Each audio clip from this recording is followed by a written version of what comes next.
semua ini? Baik. Jadi sebelum kita memulai, alangkah lebih bagusnya kalau berdoa ya. Siapa kata kelasnya? Bisa pilih juga apa kelas? Doa dimulai. Bismillahirrahmanirrahim. Jadi doa itu fungsinya supaya kita bisa dapat pemahaman untuk belajar. Hadir semua? Ya. Siapa tidak hadir? Ya, jadi yang tidak hadir kita doakan semoga yang tidak hadir itu cepat sembuh ya. Supaya mereka bergabung sama kita. Kita akan membawakan materi terkait menggabungkan Allah SWT dengan tunduk pada perintahnya ya. Siapa yang tahu arti sholat? Jadi sholat itu artinya tunduk dan perintah pada Allah. Jadi kita dilahirkan itu harus selalu bersujud kepada Allah. Harapannya umat Islam ya. Tujuan pembelajaran pada pagi hari ini yaitu terkait definisi mengagungkan Allah Subhanahu wa taala. Yang kedua, tunduk pada perintah Allah. Yang kesembilan, tantangan dalam tunduk pada perintahnya. Definisi mengagungkan Subhanahu wa taala. Oke, kedua. Mengakui kebesaran Allah Subhanahu wa taala dalam hati, perkataan dan perbuatan. Tunduk dan patuh pada segala perintahnya sebagai bentuk penghormatan dan penghambaan. Jadi mengakui kebesaran Allah Subhanahu wa taala dalam hati, perkataan dan perbuatan. Artinya kita mengakui bahwa semua yang ada di muka bumi ini adalah ciptanya Allah. Manusia itu ciptanya Allah. Jadi kita harus mengakui bahwa Allah itu Maha Besar ya. Jadi kita harus tunduk dan taat pada perintah Allah, yaitu dengan melaksanakan sholat lima dan menjauhi segala larangan. Sekarang bagian A. Mengapa kita harus mengagungkan Allah Subhanahu wa taala? Silakan. Allah adalah pencipta alam semesta. Allah adalah Maha segalanya, Maha pengasih, Maha penyayang, Maha adil. Mengagungkan Allah adalah bentuk rasa syukur dan pengakuan atas segala nikmatnya. Ya. Jadi Allah adalah Maha pencipta alam semesta. Jadi seluruh alam semesta ini Dia ciptakan. Ketika Dia bilang kun fayakun, maka itu akan terjadi. Apapun bentuk manusia itu, ketika kita sudah waktunya mau dicabut sama Allah, tidak ada kata tunggu dulu. Yang jelasnya ketika Dia sudah dapat waktunya, semua manusia akan dicabut dengan sendirinya. Yang kedua, Allah adalah Maha segalanya, Maha pengasih, Maha penyayang, dan Maha adil. Jadi Allah itu Maha pengasih. Segala bentuk kesusahan manusia ketika dia mengadu sama Allah, Allah akan memberikan rasa kasih sayangnya kepada hambanya. Maha penyayang, Allah itu Maha penyayang. Ketika kita berdoa, betul-betul berdoa khusyuk, insya Allah apapun yang kamu minta, insya Allah akan mengabulkan lewat orang lain. Ya, Maha adil, Allah itu adil.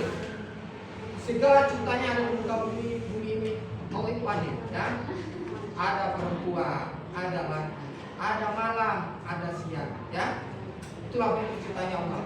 Sekarang tunduk pada perintah Allah. Siap? Oke, silakan nak. Tunduk berarti taat dan mengikuti segala perintahnya, melakukan apa yang diperintahkan dan menjauhi apa yang dilarang. Sesungguhnya ini mengandung makna perhatian yang global dan total kepada Allah. Ya, jadi tunduk pada perintah Allah adalah berarti taat mengikuti segala perintahnya. Apa yang diperintahkan Allah? Taat, puasa, membayar zakat, naik haji bagi yang mampu. Ya, itu semua perintah Allah. Ya. Yang kedua, melakukan apa yang diperintahkan dan menjauhi apa yang dilarang. Apa yang dilarang? Tidak boleh berzina, tidak boleh maksiat, tidak boleh judi, tidak boleh mencuri. Itu semua yang dilarang. Tidak boleh minum minuman keras. Karena kenapa? Ketika orang dilaksanakan, ujung-ujungnya ada yang meninggal, akan masuk. Jadi Al-Quran surah Al-Baqarah ayat 289, Rasulullah dan orang-orang yang beriman telah beriman kepada apa yang diturunkan kepadanya dari Tuhannya. Ya. beriman salah seorang di antara kalian hingga aku lebih cintai daripada orang tuanya, anaknya dan seluruh umat manusia. Hadis riwayat Bukhari. Bentuk-bentuk tunduk pada perintahnya.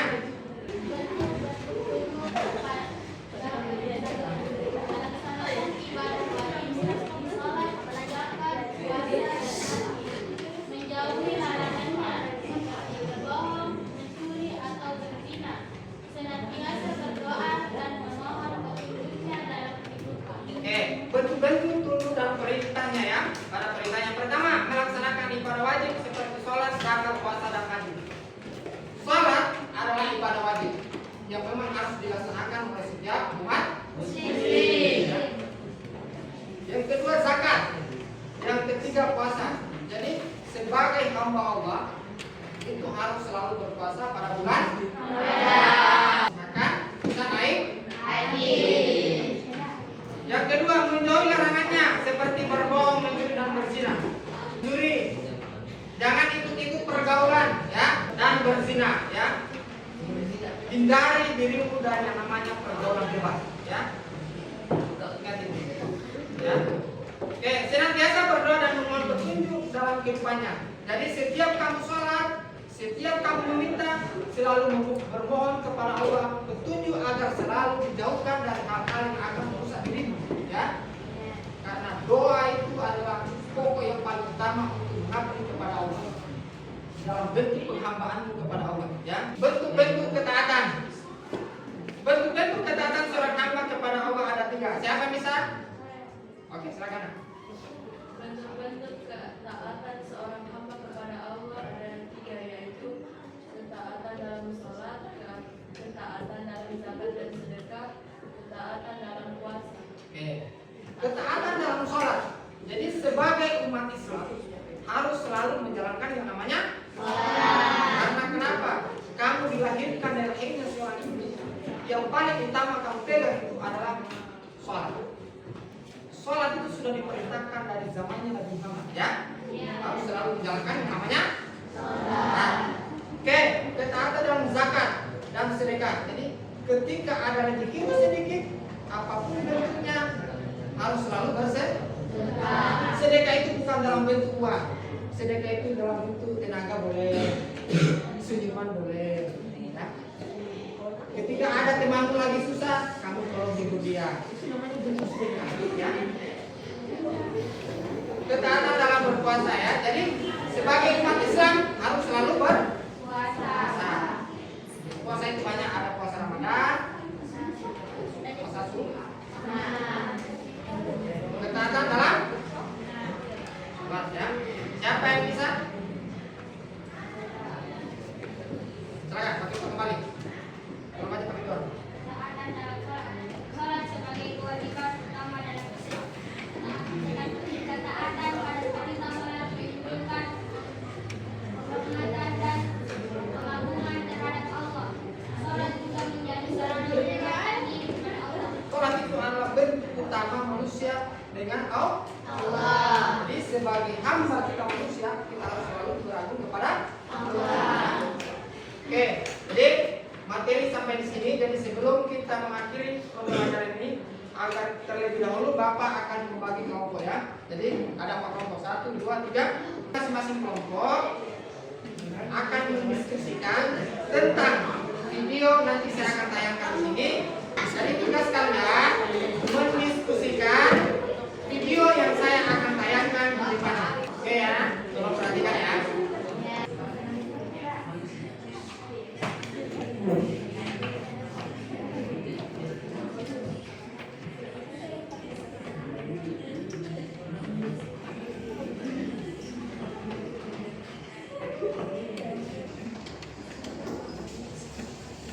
Anda terkait video itu ya.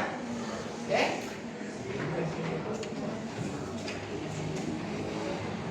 Tulis ini terkait Nabi Ibrahim dan Ismail ya. Pernah dengar ceritanya? Terkait Nabi Ibrahim dan Ismail ya.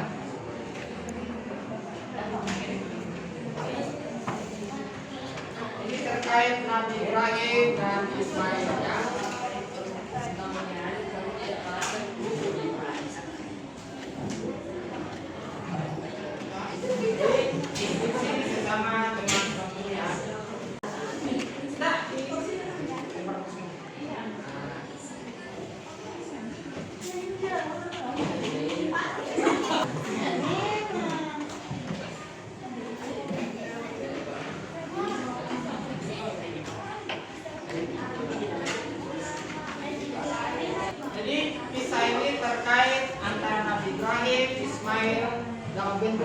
hambanya terhadap Allah.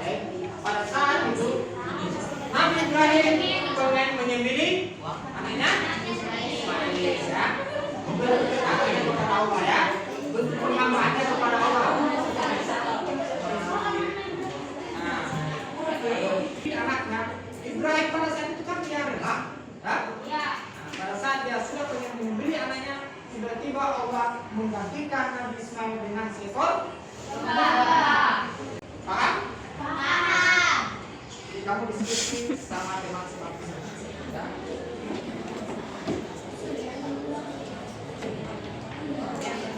Oke, silakan.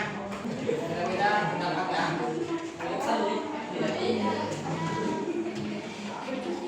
Sesuai pengamatanku tentang itu.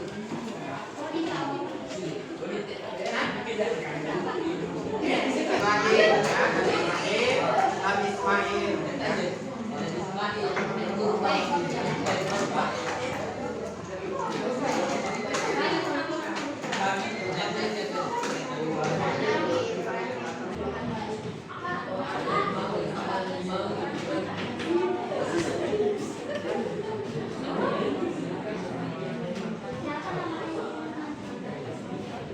Kamu cuma bercerita terkait ketatannya Nabi Ibrahim terhadap perintahnya Allah.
Jadi hasil dari diskusi itu nanti kalian akan presentasikan di depan. Jadi dari tiap kelompok akan mempresentasikan hasil diskusinya. Ya, kita kelompoknya.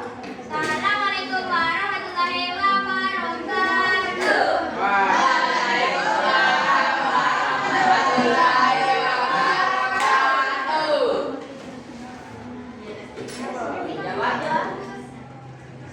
Nabi Ibrahim mengajak anaknya dan istrinya untuk melakukan perintah Allah, yaitu menyembah Allah Subhanahu wa Ta'ala. Pada suatu hari, Nabi Ibrahim mendapat mimpi dari Allah bahwa harus memotong atau menyembelih anaknya sendiri. Sekian dari saya. Assalamualaikum warahmatullahi wabarakatuh. Waalaikumsalam warahmatullahi wabarakatuh. Kita beri aplaus kepada kelompok 1. Oke, sekarang lanjut kelompok 2. Assalamualaikum warahmatullahi wabarakatuh.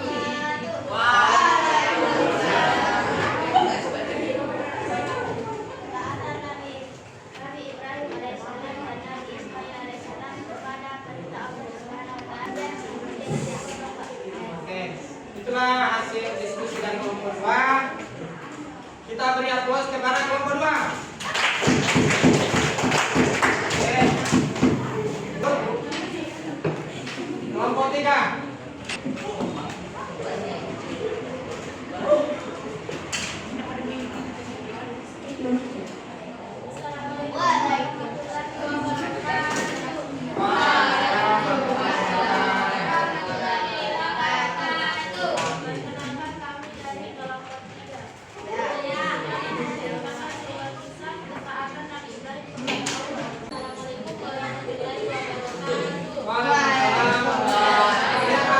Kita beri aplaus kepada kelompok 3.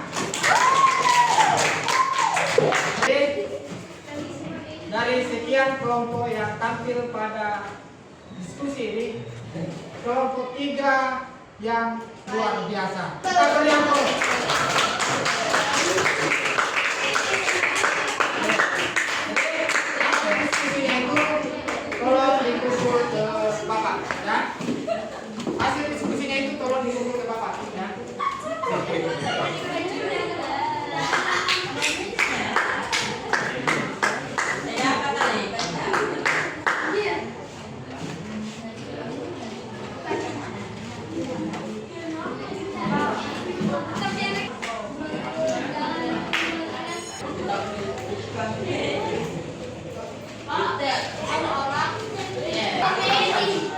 Sebelum kita akhiri pembelajaran pada pagi ini, saya ucapkan banyak-banyak terima kasih. Apapun yang kalian inginkan, apapun yang kalian cita-citakan bisa terkabul dari kebijakan ini.